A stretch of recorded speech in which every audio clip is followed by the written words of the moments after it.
Welcome to the 2015 mayoral debate for the city of Stevens Point. It is, I was just informed, the only debate. We've had forums, but now we are having a genuine debate, whatever that may turn out to mean. First of all, I'll introduce the candidates and I'll introduce the panel and all that stuff. First of all, I want to not just welcome you, but thank you for being here.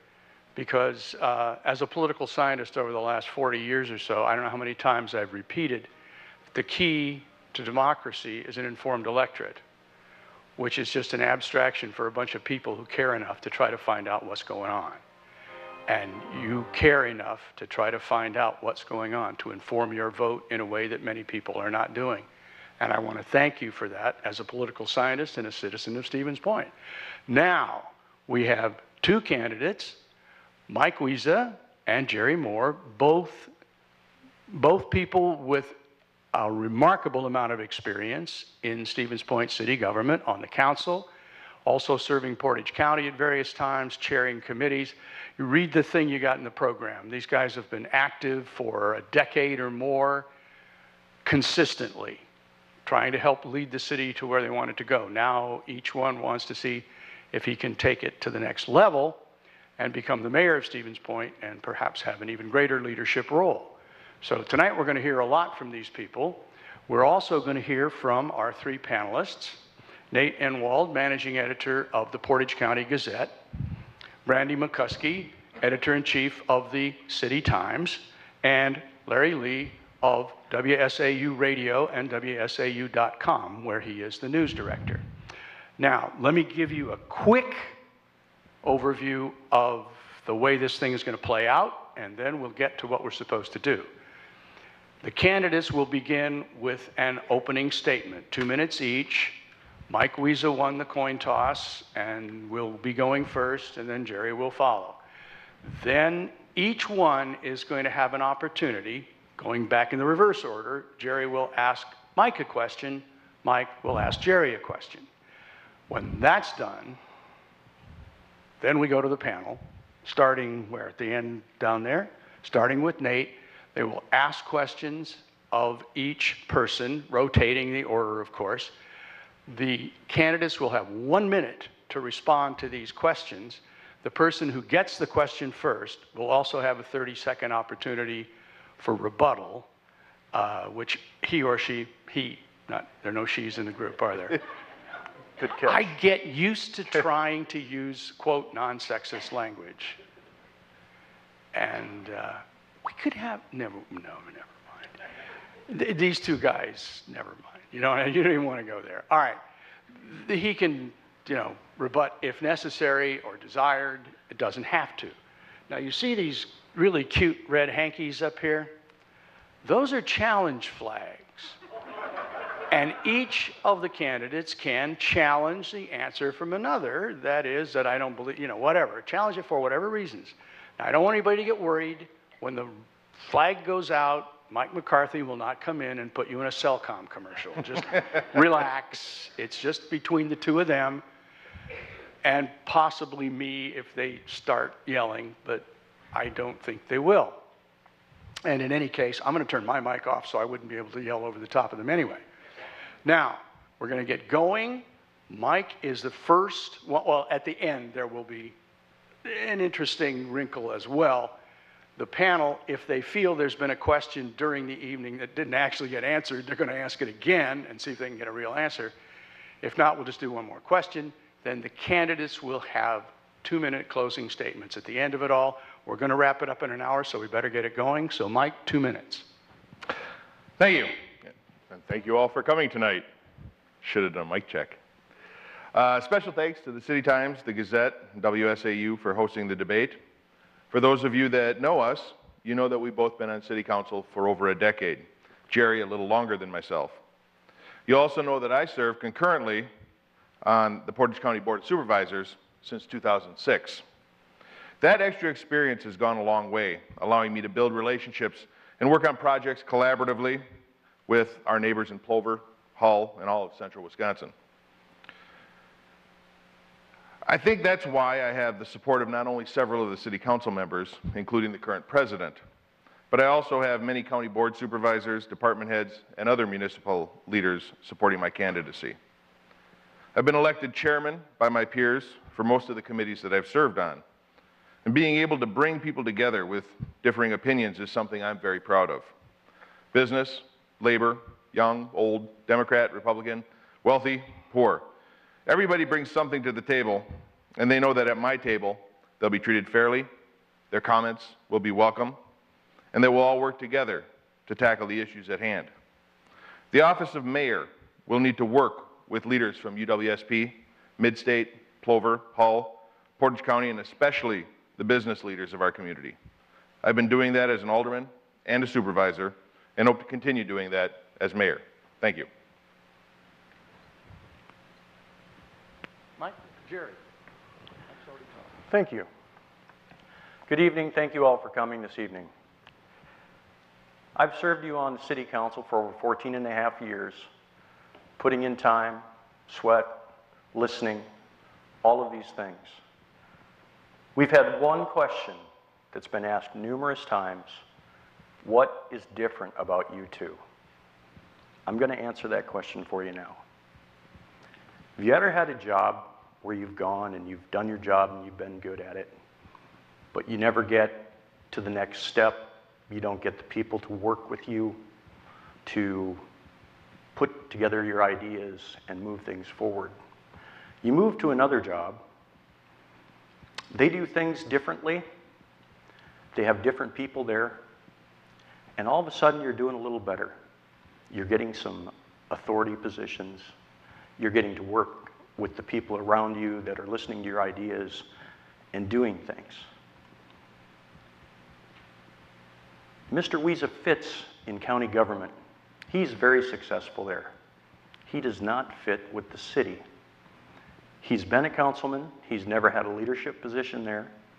He has never been able to gain the trust of a mayor that he has served with to be appointed a chairperson of any of the committees. He has never been elected council president by his peers. I have done both of those things. Mike does a lot of good things on county. He does not fit the city. Thank you. All right, Jerry will ask the first question of Mike, and Mike's got about a minute to answer. Mike, it concerns me that you, wow. It concerns me that you keep acting like you're the guy for this. And you have neither assured the community that you would step down from your county post if you should win this. And I'd also like to know why, if you're so confident that you're the right man, that you didn't step down from the city council position so that your constituents could have elected somebody now to serve that position, so that the council would not have to appoint someone or the city wouldn't have to spend money to fill that position with a special election. Okay. Well, I guess to answer your question, I've already talked to the county board chairman. While I'll be required to step down from my city council position, I'm not required by law to step down from my county position. In the best interest of the people of the 4th District, after talking with the county board chair, I will be staying on county board until such time as the county board finds and appoints a replacement for me. That way there's a continuation of representation in the 4th District. The reason I didn't step down as alderman is because I'm not due for re-election until next year. So there was no reason for me to step down from my county board or city council position. So that's why I didn't do that. I hope that answers your question.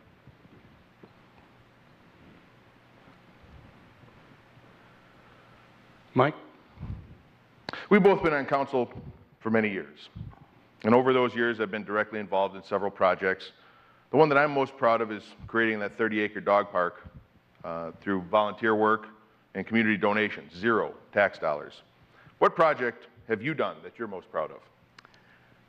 One of the projects that is coming up this summer that I've worked on for a long time that has been delayed through the efforts of the city to save money is the reconstruction of Reserve Street just over here, where both the high schools and the university use as a running path and as in their physical education departments. It's a matter of safety. It's something that needed to be done. We've scheduled it and worked on it for a long time, and now it's finally being done. The other thing that I'm proud of that I did was when I was chairman of the Finance Committee and Mr. Halverson wanted to eliminate crossing guards and youth baseball programs from the budget, I slowed down the budget process by scheduling extra listening sessions and listened to the people, and we found a way to keep those things in the budget for the community.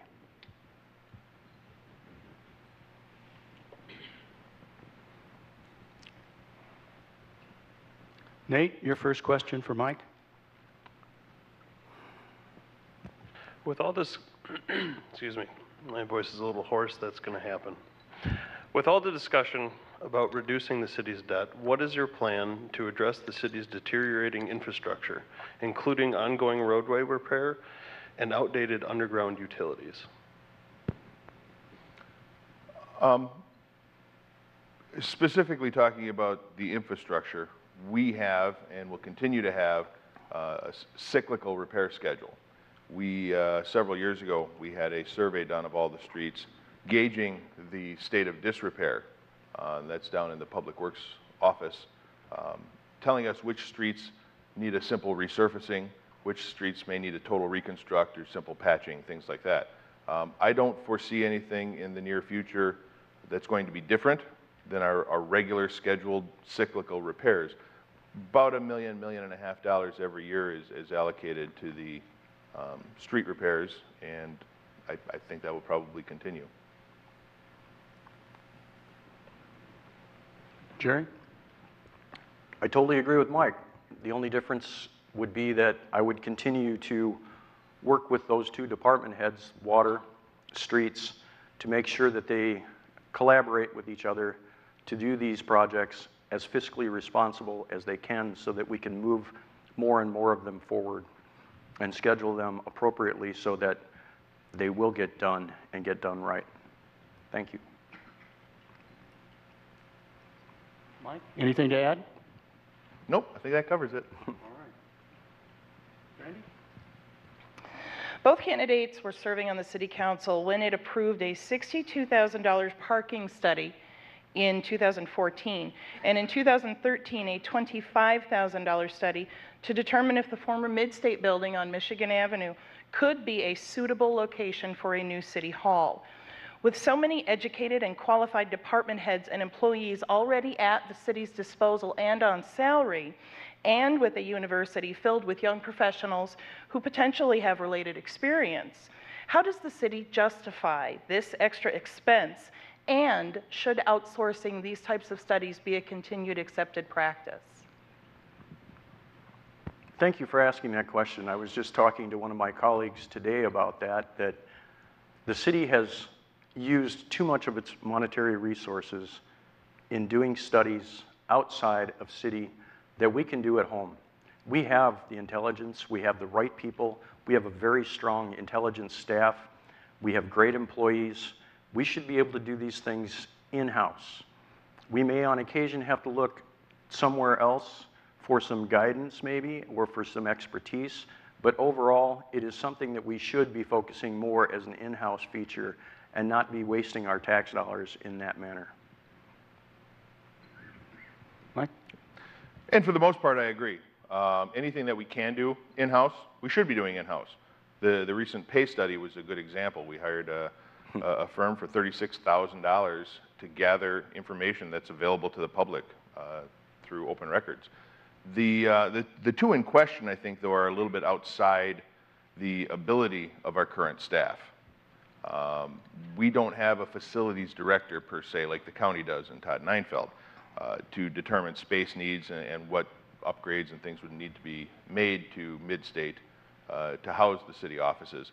So I think in certain cases, as Jerry said, outsourcing is going to be needed for either specific expertise or because the departments' staffs simply just don't have time to do all of the research that's needed. For example, the pay plan, we have a department of one.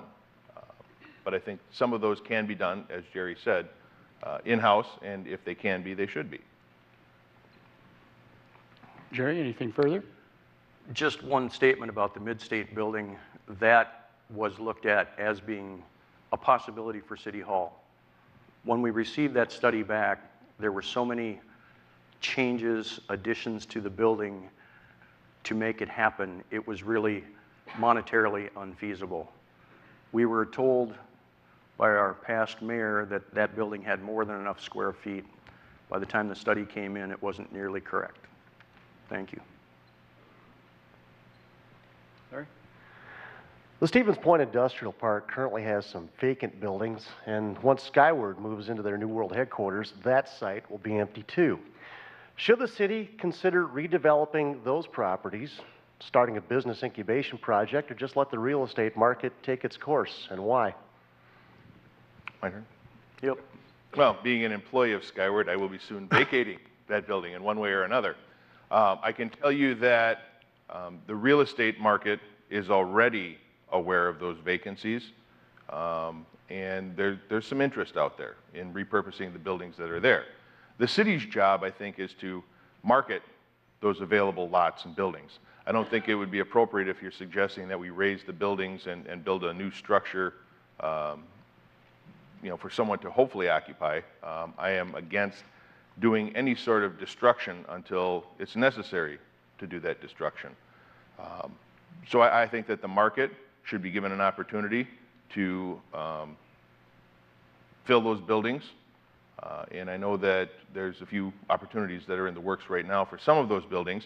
To that effect, then, I think it's also the city's job, and one of the things that I said I would do all along as mayor is go out and solicit businesses, let them know what Stevens Point has to offer, because I think it's important to let outside industry know what we have. Right now, we're kind of reactive. We have a website that shows what space is available, and if you want it, you can inquire at clicking on a link or what have you. We need to go out there and market it. Jerry? This topic ties right back into one of our biggest projects that's going on right now, the design of the overpass at Hoover for the train tracks. I've heard from realtors and professionals out in the industrial park that one of the biggest hindrances to that industrial park is the fact of the trains blocking traffic on Hoover Avenue. The semi-trucks don't go that way. They all have to plan to go around all of the time. Getting that overpass done will make that industrial park and that particular area of town where there's some TIF districts much more appealing to people who are looking for spaces. They go look at them, they find that train track is blocked, and they want nothing to do with them. That's why when we passed a resolution to build this overpass in 2005, we should have moved ahead with it a lot sooner. Thank you. Nate, your question for Jerry? The city of Stevens Point is showing signs of housing shortage for students and young professionals. And recent comprehensive plan update meetings have shown that residents believe the city is lacking in single-family and appropriate student housing. What is your plan to address these needs? We've been aware of the single-family shortage for quite some time. I've pushed for it, tried to get the mayor to pay attention and do something about it. We have looked at things, but nothing has come through. We need to annex some more space in town, hopefully closer to the areas where people are going to work so that they can bike or walk, find ways to get there, and be able to expand and grab some of that tax base that we so desperately need for our community right now. One of the ways that we can do that is to find some land, encourage development on it. I would rather see private developers do it than the city get involved. Sometimes that's not possible. We've had a lot of jobs come into town, AIG, expansion of Skyward. We're not capturing the tax dollars that come from the new housing that goes with it, and we need to seriously pay attention to that and move forward with it.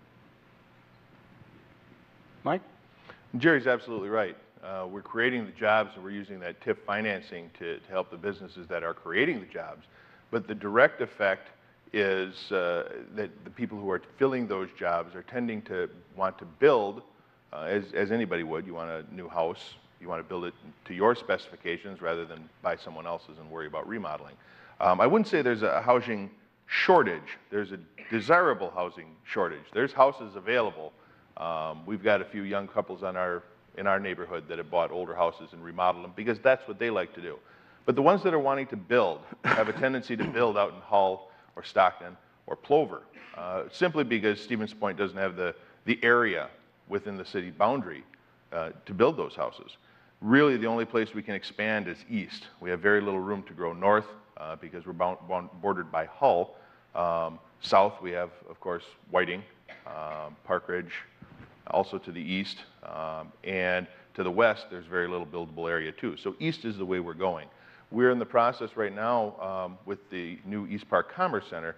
We have options to purchase sizable chunks of land for business development. I think what we need to do is work collaboratively like we have in the past with the village of Plover and have, like Jerry said, planned annexations where we reach an agreement that after so many years, this area moves into the city. If we can provide the opportunities for people to build the house that they want in that $140,000 to say $250,000 range and give them a nice area to build, I think that's going to be one of the keys to keeping those people here paying their property taxes to the city of Stevens Point to offset those TIF funds. Jerry, anything to add? Not on this one. Okay. Brandy? Members of the City Council have repeatedly indicated that the UWSP campus is one of the most valuable parts of our city. Yet the city has not seen any proposals to make 4th Avenue safer for pedestrians or more efficient for motorists. What options might be feasible for the city to take a look at in order to implement some additional safety measures? Is that for me? Yeah. Okay. Well, it's not true that we haven't seen any plans. The university plan that came through back, what was that, 2006, 2007? 7 or 8, I think. Somewhere around there. Had a very nice drawing. They had a boulevard down the middle of 4th Avenue, one lane, and then certain areas that were designated as crosswalks. They had mounds in the boulevards with fencing go around them to deter students, to kind of funnel them like a herd into certain places to make it safer. They're not crossing the street all over the place. It's a good plan. We haven't implemented it. There's all sorts of things that we have to be interested in. We have to be aware of that's one of the areas that the fire department and ambulances use quite a bit as a crossway through to the hospital. We have to make sure those trucks would be able to fit down there. We have to make sure that it would actually work. A gentleman showed me the other day that in Europe, on a lot of their bike paths and in certain intersections, they actually have little stop and go lights for bicyclists and pedestrians that actually, they're controlling pedestrian traffic now like we control automobile traffic. Just another option, something to look at. Thank you. Mike? I like the stop and go lights. That's a so Midwestern thing. Isn't it? And that shows that Jerry's been here long enough to be considered a native. Everybody else says traffic signals. But Jerry's absolutely right. The city doesn't have a specific plan for that area, but we have been presented, reviewed, and accepted the university's comprehensive plan, again, that directly addresses 4th Avenue with the raised median, green space in there, giving them a Frogger stop point while crossing the street. So, I mean, the plan does exist. Nate, your question for Mike? I'm good. You can move on. Thanks, Larry. No? Larry's checking. The city has spent a lot of time improving the downtown, East Park Commerce Center, residential corridors, including Ellis Street, as well as Buchholz and Michigan Avenues.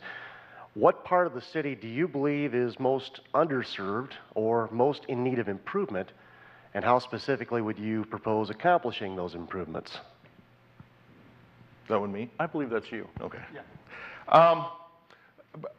Probably the most under-addressed area would be either the south side Division Street corridor, or maybe the north side Division Street corridor. Both of those, I think, have probably outgrown their practicality. It's often difficult to fill the storefronts. Some of them are set back from the street quite a ways. They're not as visible. Really, the only thing that the city can do, as I said before, is get out there and market it. Come up with a plan, more detailed probably than the comprehensive plan, which already exists and we're in the process of updating now. But get a collective vision of what you want to see in those particular neighborhoods. I think that we've got some opportunities on the south side because we've got a fair amount of buildings that can be repurposed. We've got the old cops, and I'd love to see a grocery store in there to compete, but I don't have any control over that unless I want to buy it myself. So I think all we can really do is market those areas. Again, formulate that vision first, have a plan. This is how we'd like to see it, and use that as a starting point. Now, I'm not saying that everybody's dreams are going to come true, but it gives us a starting point when we're discussing what developments we'd like to see in there, and then encourage those developments and get out there and market. If you want to see well, let's say a Chinese restaurant. We don't have enough of those in town. So if you want a Chinese restaurant, you go out and market your development area to the Chinese restaurant developers. And that's what I think I would do as mayor. Jerry? Slight disagreement with Mike. I think the north side is doing very well. We put a TIF district up there. Many of the buildings, there's the apartment complex on the corner of Isidore and Maria that went up since we put up that TIF. The mini mall that used to be a restaurant on the corner, the other corner, has given itself a facelift and many improvements. There's a Quick Trip on the northwest corner that's been in there now. The Noodles and Company in that whole area got built out because of the TIF. And Kentucky Fried Chicken, Taco Bell, all of those people put facelifts on their buildings. The north side is looking a lot better. The area I would focus on, believe it or not, I'm a downtown business owner, but we've spent enough time on downtown. The south side business district needs some attention. Fortunately, Quick Trip has shown some interest. That may start a cavalcade of change down there, which would be a great thing for our community. We have a great community. We have to take care of it, we have to nurture it, we have to build it. Facelift here and there does wonders. Having a new business come into town, not a new business maybe, but setting up in a new area, could be a very positive thing to spur some action on the South Side Business District. I think it's a wonderful thing. I'm hoping that will be the stimulus that we need to move that forward. And I would say that I agree with Jerry for the most part on that. There has been a lot of improvement since we created that TIF 5. However, we still have several vacant buildings, including the former Cooper Motors site, the Curry in a Hurry building, and I believe that the main, what used to be Red Owl, I don't know what it's called anymore or what it was in its most recent incarnation, but that building's still vacant. So there's room for improvement in that area. Now it's Nate's turn to ask a question. For Jerry. Okay. Can you explain and justify your voting record on the proposed sale of Edgewater Manor, which was ultimately voted down by the council? And how do you see that building's future unfolding, as it will need a lot of work coming up? Well, I voted to keep that city asset in the hands of the city. If we did sell it, we would have absolutely no control over it anymore. I believe that a long time ago, the city made a promise to the elderly that it would provide some of these services. Yes, it was under different circumstances with the HUD program and all of that, but we accepted those responsibilities. I think we need to keep that promise. We need to live up to it. We do need to do some work on that building. I don't honestly believe exactly the numbers that we were given, so I don't think it's going to cost as much as we were told. I would need another independent contractor or some developer to go in there and look at it and give us some true numbers. But I think we have a responsibility to our elders in our community to provide this service that we already promised we would. I voted to keep it, maintain it. I believe we should hold on to it. It's the right thing to do. Thank you. Mike? And I've said this all along too, is that the city is responsible for providing some of these essential services. Affordable senior housing is one of those services. The statement that was made is if we sell it, we lose control of it, and that's not exactly true. If you check the minutes of that October 20th meeting, I was questioning the proposals and whether or not we had the legal ability to negotiate. I want to give Edgewater its best chance of success, and by success I mean keeping it affordable senior housing. The city does a poor job of that, and I think there's some reasons for that. I was on the Housing Authority Advisory Board for many years, going back to at least 2006. So I saw how things developed in that project and all of our other public housing, which I think is one of those essential services. The proposal that night or the agenda item, was to review 2 proposals for purchase. Neither one of those proposals had what I thought was a good deal for the city. And again, the minutes reflect that. They show the questions that I was asking, and you can go online and see that. I asked if we could negotiate. We have the ability to say, you want to buy Edgewater, I want a long-term agreement that you are going to keep it affordable senior housing. And we can define that in the letter of the contract. We had that ability. It's stated so in the minutes. The motion was made to not sell Edgewater, taking that option completely off the table. I thought there were some opportunities there to at least explore negotiating a long-term solution, because the city obviously is bad at it. I think we can do better. We've got a manager on site now. But the motion was made to not sell it, which took that option off the table. I'm a firm believer that every option needs to be explored fully before discounting it, and I voted against the motion to take that option off the table. Anything to add, Jerry? Yeah.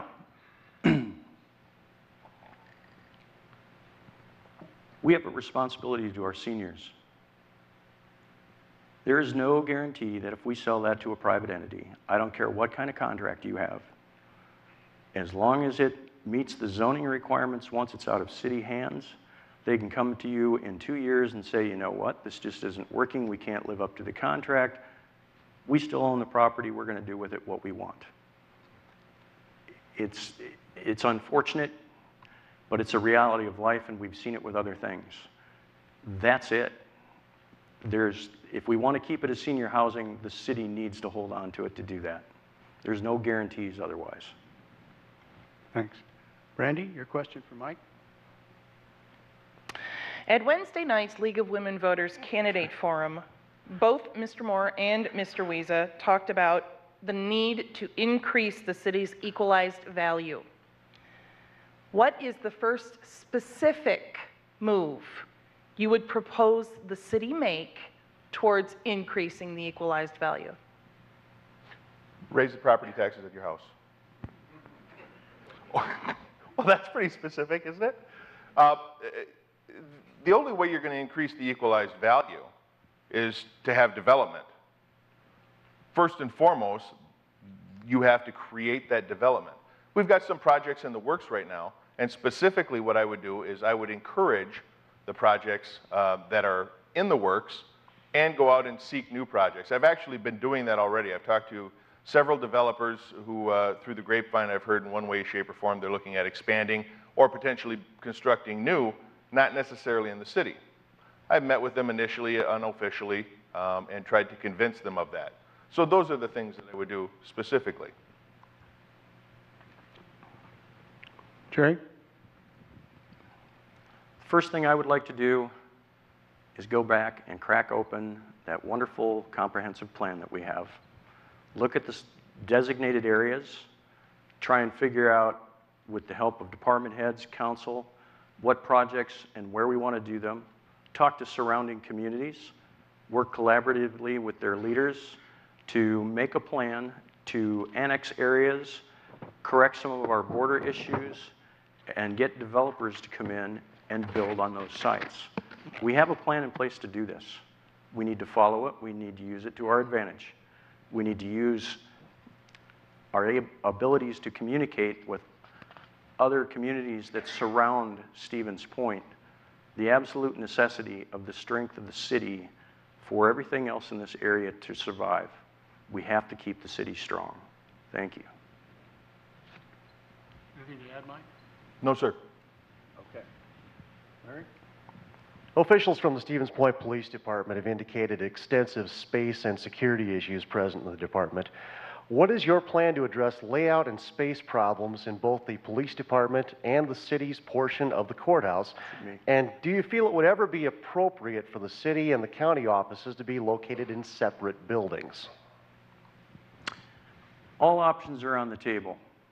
Before 1958, when we opened the current county city building, the mayor's office used to be in the basement of a school between Main and Clark Streets. The city jail was over on 2nd Street, I believe, and the fire department was down on Strong's Avenue. It hasn't been all the time where we've had local government all in one spot in our community. It's very convenient for everyone. It makes a lot of sense. But right now, we're outgrowing the building that we're in. The building needs some major repairs. The county's starting to look at that. We need to take any option we can get, take a look at it, really mull it over with the council, with department heads and the people of town, and find out what's going to work. The jail, the city police department needs to be repaired. Something needs to be done down there. We have to find out what exactly is wrong and what we can do to get it fixed before we move forward with any of that. Thank you. Mike? This is a perfect example of how my experience on both city council and county board is coming into play to work collaboratively. I also sit on the county space and properties committee. One of the major things that we're dealing with right now is the construction, or probable construction in my opinion, of a new centrally located jail, courthouse, and support services, which is one of the reasons we purchased the former Weber building, so we'd keep that campus concept and have all the county offices in one location. That is going to do two things. It's going to take a serious burden off of the current facility and move that over to the new facility. It's also going to free up the current sheriff's department. I've already been in contact with Sheriff Lucas and discussing this. Also, Chief Kevin Reuter, who's going to be resigning soon. I've talked to the assistant chiefs about this too, and they're all on board with the possibility of two things. One, co-locating some of the facilities with the current county proposal. We use the same sorts of resources for the most part, a sally port, holding cells, office space, detective areas. Up until very recently, we used the same machines to investigate cyber crimes. They work very closely anyway. The locker rooms, for example, could be shared resources.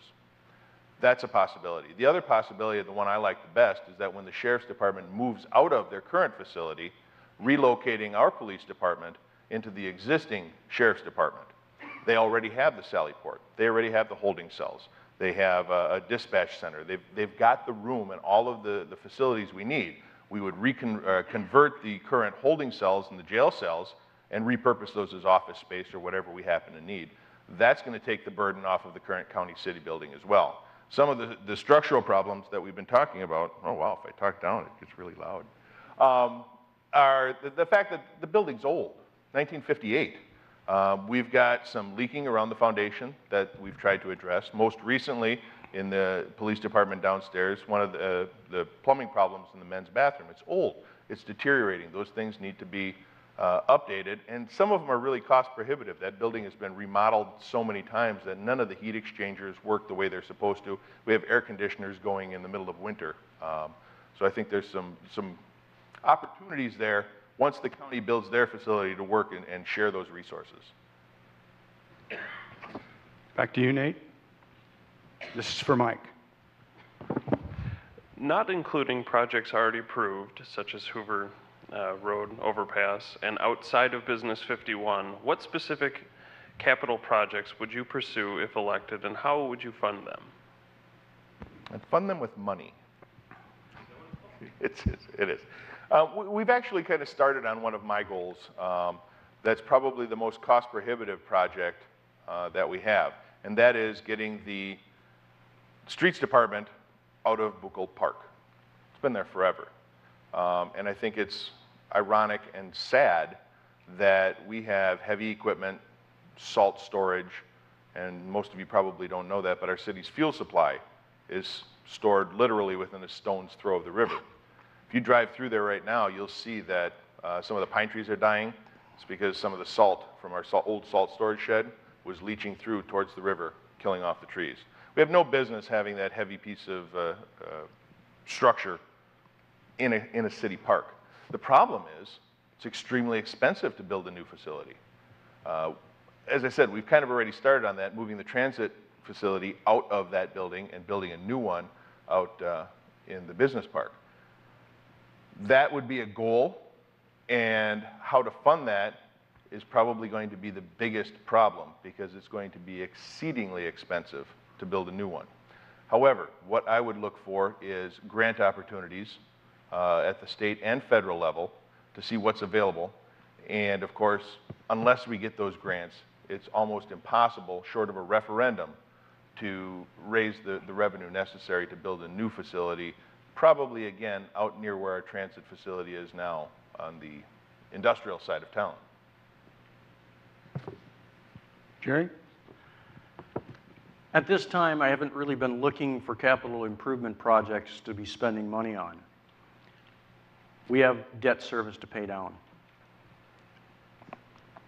The projects that we have at hand right now basically take up all of that. Trying to find a project to add on that's going to be big and expensive is not the thing to be looking at.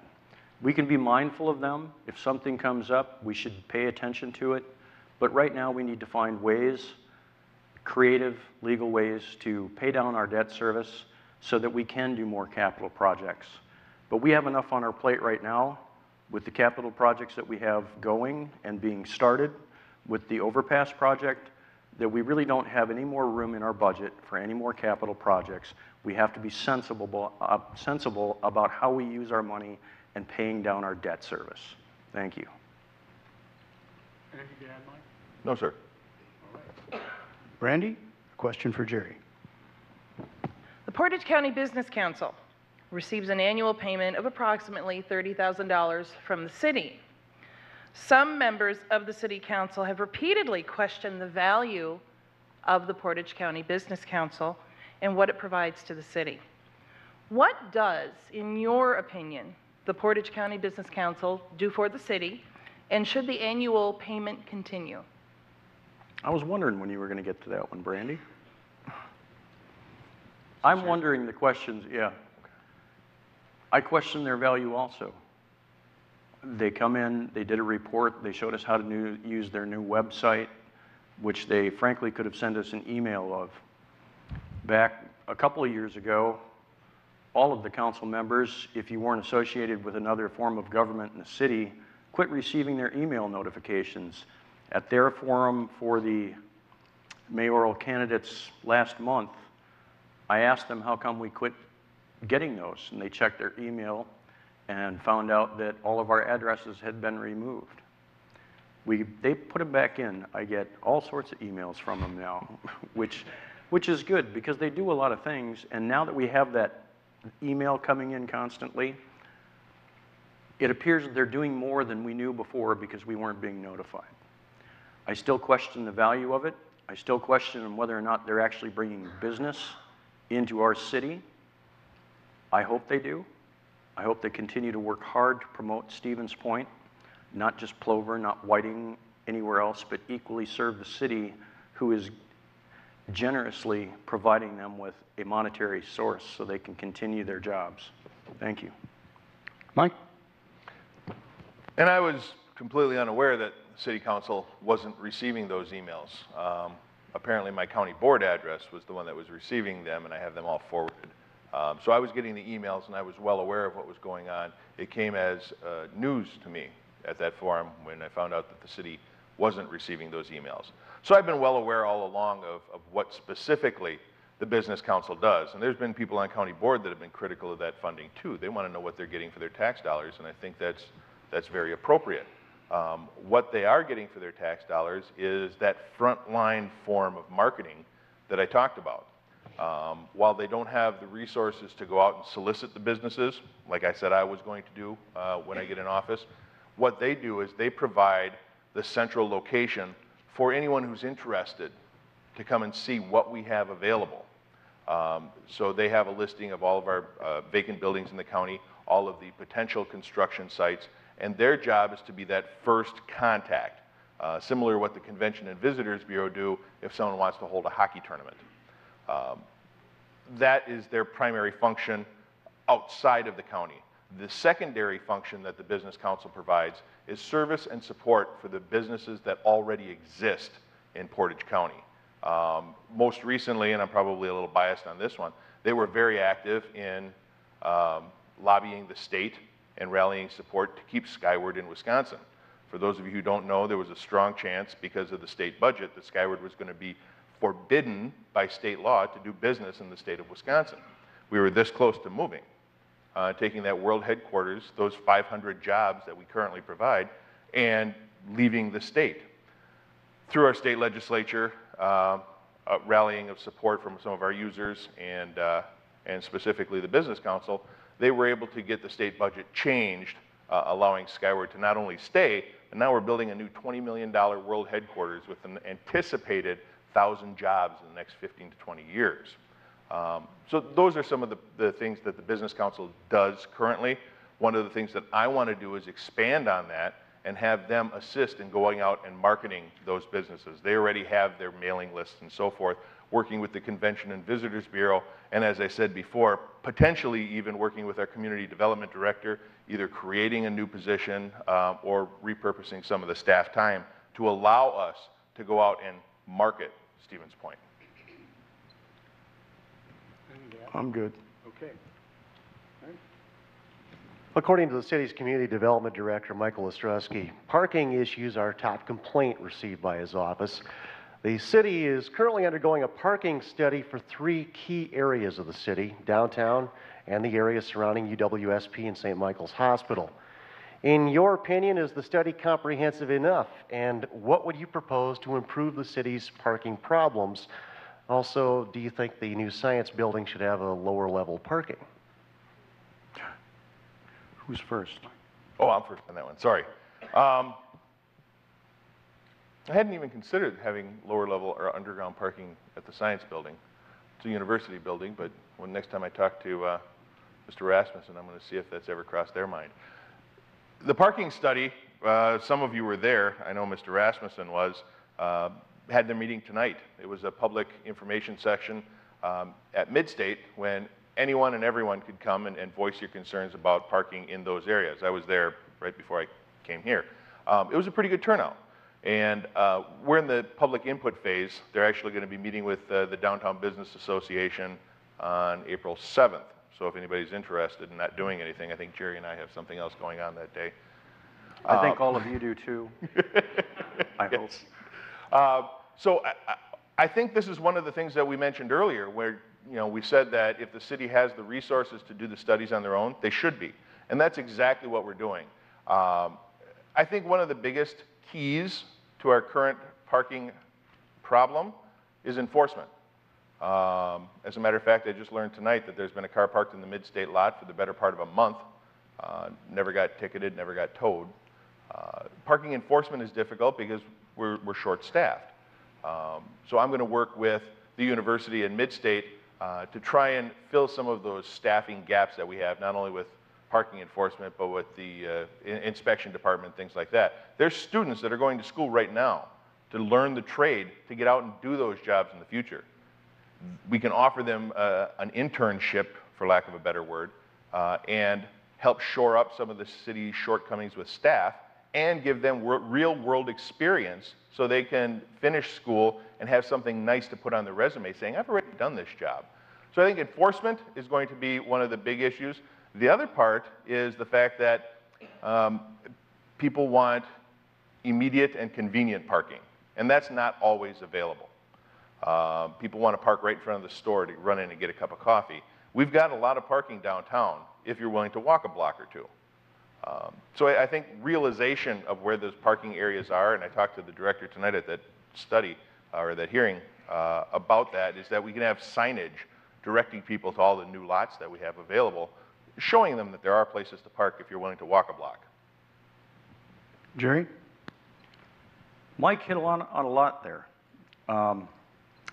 Being a downtown business owner, I see how the parking is downtown, and I always am kind of curious on how we can have what's perceived as a dead downtown and still have a parking problem down there. We have a wonderful downtown that's alive and thriving, and it's doing very well.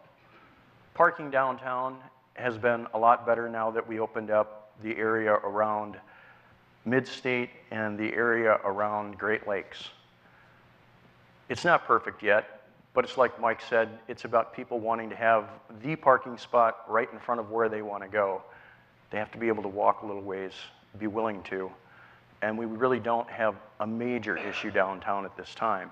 It's not perfect. It's never going to be perfect. Somebody's going to complain about it. The area that I believe we need to focus on is around the university and around the hospital, because that directly affects the quality of life of the people who own houses in those areas. They have issues with being able to get out of their driveways, to get in their driveways. Those areas need to be enforced more. They need to be taken care of and paid attention to. The university, let's face it, they're Nazis. They do a great job of parking enforcement. They make a lot of money off of it.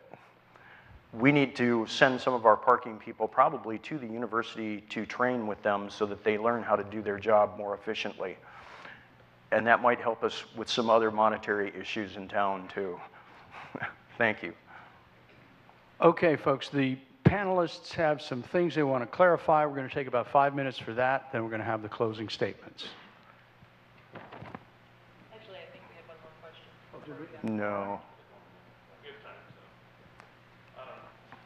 Outside of capital projects, what unique initiatives would you pursue?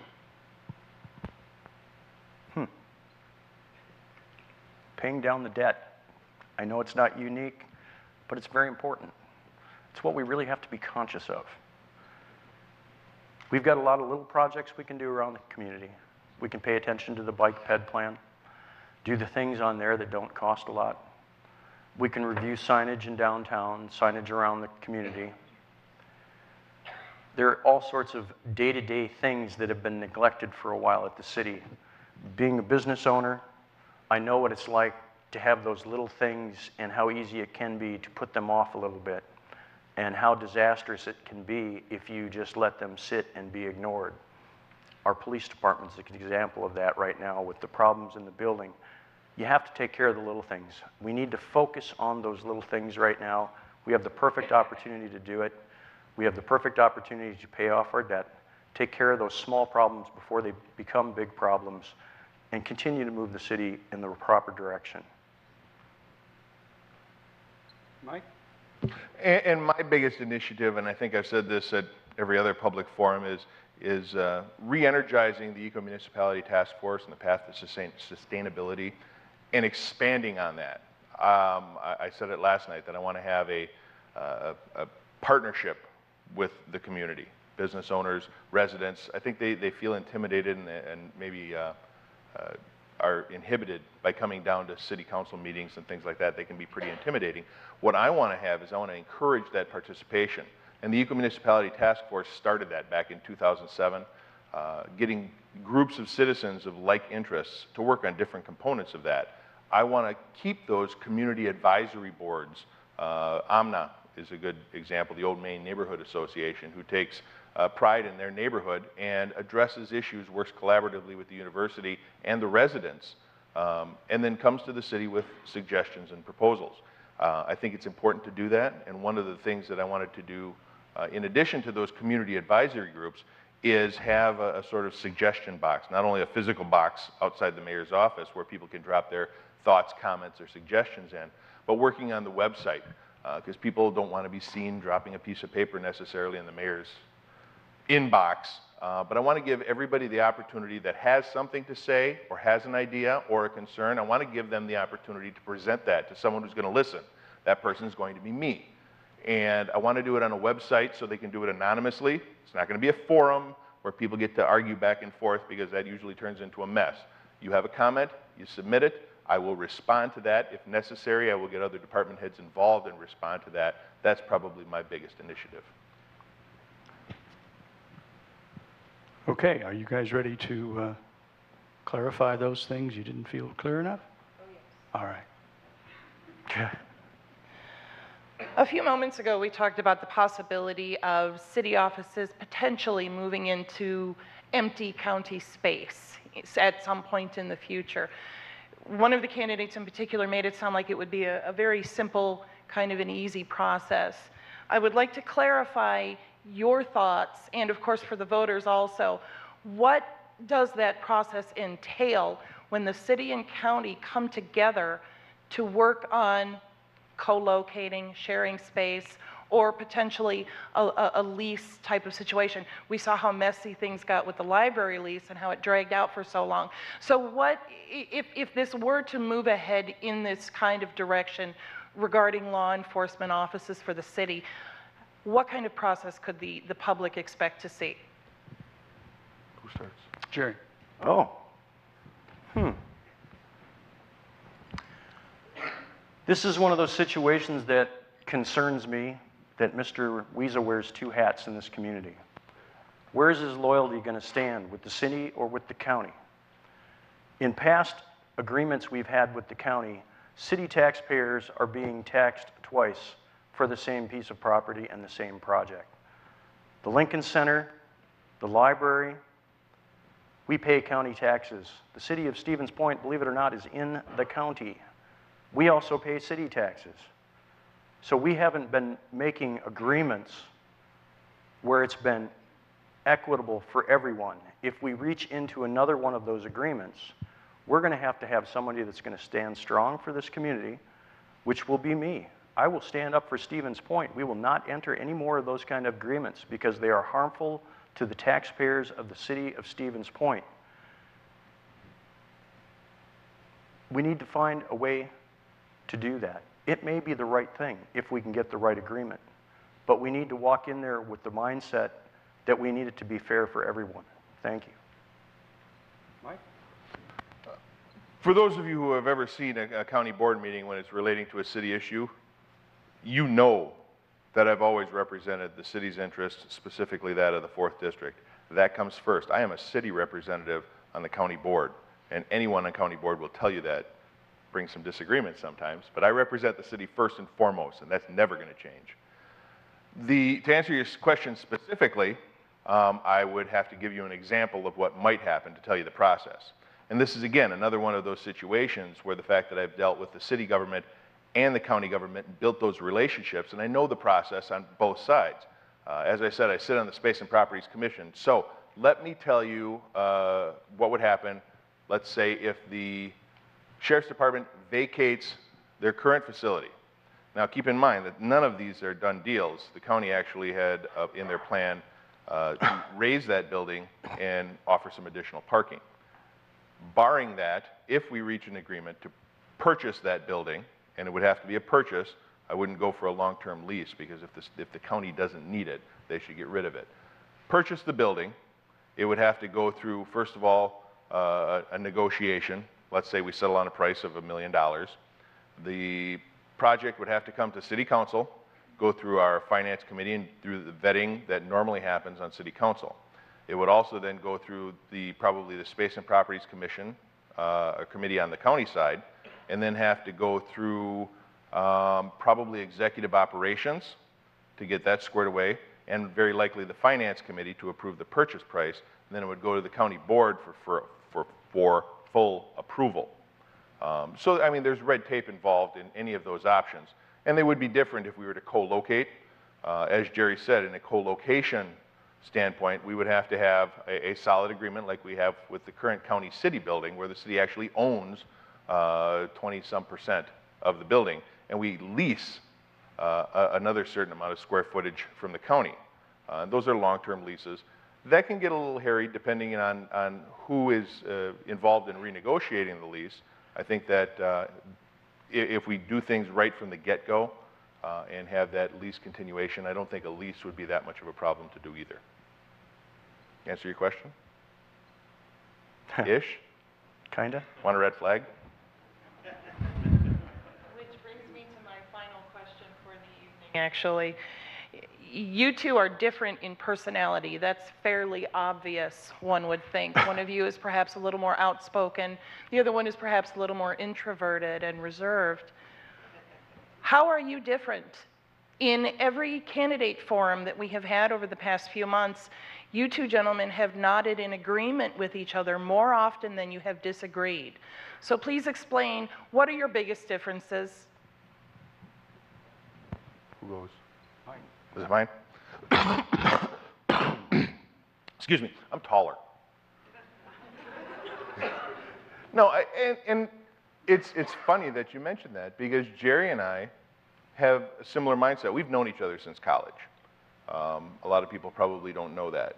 We don't hang out on weekends or anything, but I would say we have a very friendly relationship, and on council we voted similarly through most everything.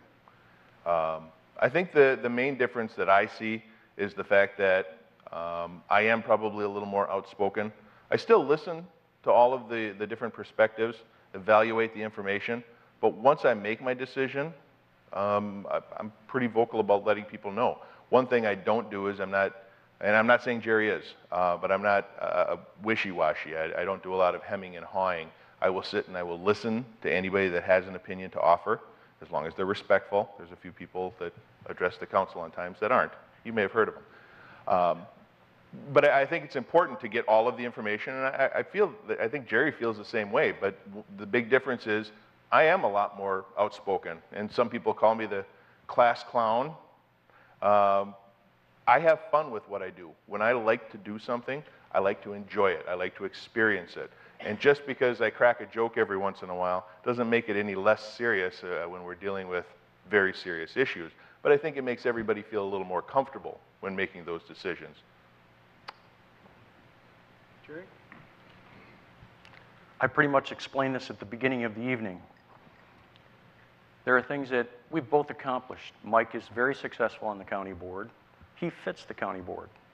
I've been very successful on the city council. I've been council president twice, acting mayor for 2 months. I've been chairman of the finance committee, chairman of the personnel committee. Very important committees. I feel very blessed that I've been on the city council and done so many things. Mike has never held a leadership role on the city council. He's never gained the trust of either mayor he's worked with to be appointed a chairperson. He has never been elected council president. He just doesn't quite fit. He found a place where he fits very well over at the county. And I respect him for doing that. I served on the county for 1 term, and they do things so differently over there that it didn't work with me. I fit in the city. I fit here very well with city government. I stepped down from my seat. I was up for re-election. I signed non-candidacy papers because I wanted you to know how serious I am about running for this position. There is no safety net. There is no falling back on something else. This is the job that I want. This is the job that I have been studying for over 14 and a half years. Dedication. I have been to and actively participated in every city council meeting since I have been elected. 175 months in a row, every 3rd Monday of the month, I have been there for you. I've been representing you, and I have been doing it with enthusiasm and trust and caring for this community. Dedication that I want to continue. I would like you to help me make that 176, 177, and keep going for quite some time. Elect me mayor. I will continue to do that for you and bring that forward. Thank you. That brings us to the closing statements. Because of the coin toss, Mike started, so Jerry starts the closing statements. I'm sorry, Dr. Riley, we did have 2 more follow-up questions real quick. Yep. No, you don't. You're not looking at those people. Okay. Okay, if you've got 2 more questions, fire away. I misread the signals that were coming my way. That's all right. I like the way he read them. I know Nate's got one coming up, and I've got one quick one here. Earlier, gentlemen, you had both spoke about equalized value and how to get that up in the city so you can bring in the revenue you need. You both spoke pretty well about development and bringing in businesses and new development. But you also both talked about annexation. Now, the one thing we know is cities like to annex to grow about as much as towns hate being annexed. If you look at the Green Avenue area, you've got a checkerboard of unannexed town of Hull properties. If you look at Stockton, I'm sure they're not real happy about losing more property to the city. So you both had talked about planned annexations. How do you propose to get the towns to go along with that? Thank you for asking, Larry. It goes back to communication. That's one of the best ways that we can get these things done. I've worked with Mr. Holdridge on the Sewer Service Commission a few years back. We had a very strong relationship at that time, and I have no reason to believe that we don't to this day. There are some very crazy areas in town that are not in town. They're actually in the town of Hull. If you go down Country Club Drive, everything north of Carroll's Lane, that little island between Country Club Drive and the interstate is part of the town of Hull. Over close to my district on Highway 66 as you come in, it is down to the point where it's every other house, and then there's a little umbilical cord that goes in on Green Avenue, Maury's Bar. There's a couple of lots back in there. They're all part of the town of Hull. It would be really nice to work out the same kind of agreement, like Mike said before, that we had with the town of Plover. Give them 5 years, 10 years to be annexed into the community and straighten out our borders. This isn't just about annexing things. This is also about public safety. It becomes a conflicting issue with which police department. Is it a sheriff office job? Is it our city police job? Fire department, not so much anymore now that we have mutual aid agreements, but before it used to be that house is technically in the town of Hull. Their fire department should come here and service that house that's burning down, even though it's going to take them, a volunteer department, X amount of days to get there, where the city one could get there instantly and save the houses next door that are actually in the city. So it's a very big issue, and it's something that we should work on and something that should be approached. We have that opportunity now because I think either one of us, when we get in there, are much more amiable to talk to and willing to listen. So thank you very much. Mike? Jerry hit the nail on the head. We can't force anyone into the city at this point. If there is a reason for John Smith, he decides that he doesn't like the town of Hull anymore and he wants to get annexed into the city, he can request that. And as long as we have a continuing line, we can't just spot annex. But if there is one of his borders that is currently in the city, or her borders in this case, and they request annexation, we can do that. The town can contest it, and we've already done that on several occasions. What I'm talking about is more of the agreement we had with Plover. Phase 1 annexation is currently in place and done. Phase 2 is out a few years yet. Interesting that Jerry brought up Chairman Holdridge, Town of Hull Chairman. John is actually endorsing my candidacy. So I can tell you that I have a very good working relationship with the Chairman of Town Hall. President of the Village of Plover is endorsing my candidacy. That shows the cooperative nature that I've already had with a lot of these municipalities. We need to provide incentive for someone to want to get annexed into the city. And I think if we work out the agreements that are beneficial to both of us, with the town of Hull, for example, or let's go with the Village of Park Ridge. Village of Park Ridge is completely locked right now. So short of growth, they, like us, are under the same levy restrictions. So unless their tax base or their equalized value grows, they don't get to raise taxes anymore. And you know that with a finite amount of space, unless there's new construction that's tearing down something old, you're not going to get that tax base increase. So we need to work collaboratively with municipalities like that to share services or what have you. But I think that is a part of an incentive to work together with these areas to plan expansion. And that's where I'd focus my energies. I'll actually pass it back to you, Professor. We'll move on to closing statements. Okay.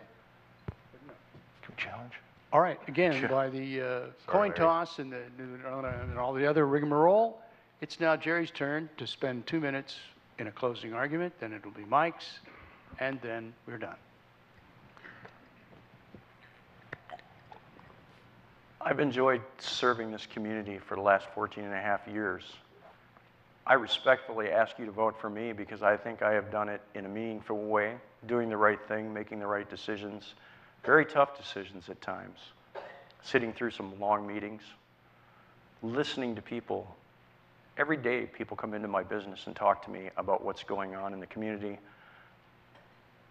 I have a lot of fun meeting new people and talking to them.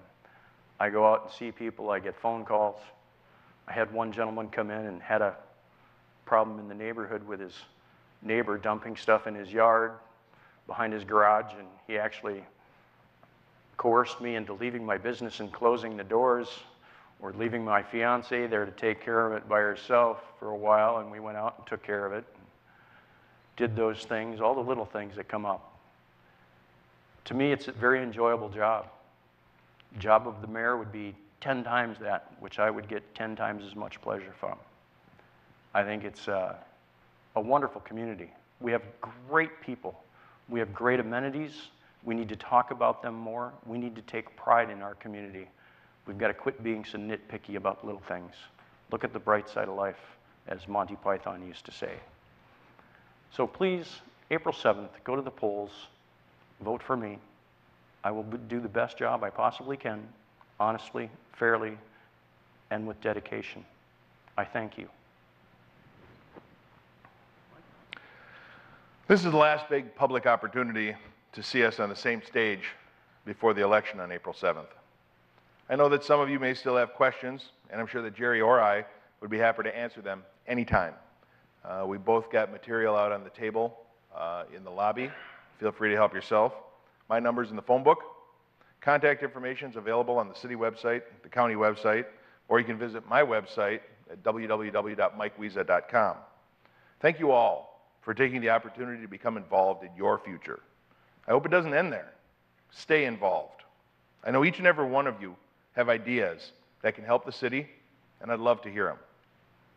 As you decide who you're going to cast your vote for in just over a week, and we have someone who just turned 18, they'll be voting for the first time. It was their birthday yesterday, or is it today? Today. Maybe we'll sing happy birthday afterwards. As you decide who you're going to cast your vote for in just over a week, look at what we've each accomplished. Look at which of us has had the most diverse and extensive experience. Look at who has been building the framework of relationships that we'll need as we look at shared services and regional cooperation. I'm hoping you'll see the same thing that hundreds of your neighbors have seen. They knew who they're voting for. I know who I'm voting for. And I hope you too will choose Mike Wiesa on April 7th. Thank you, and good night.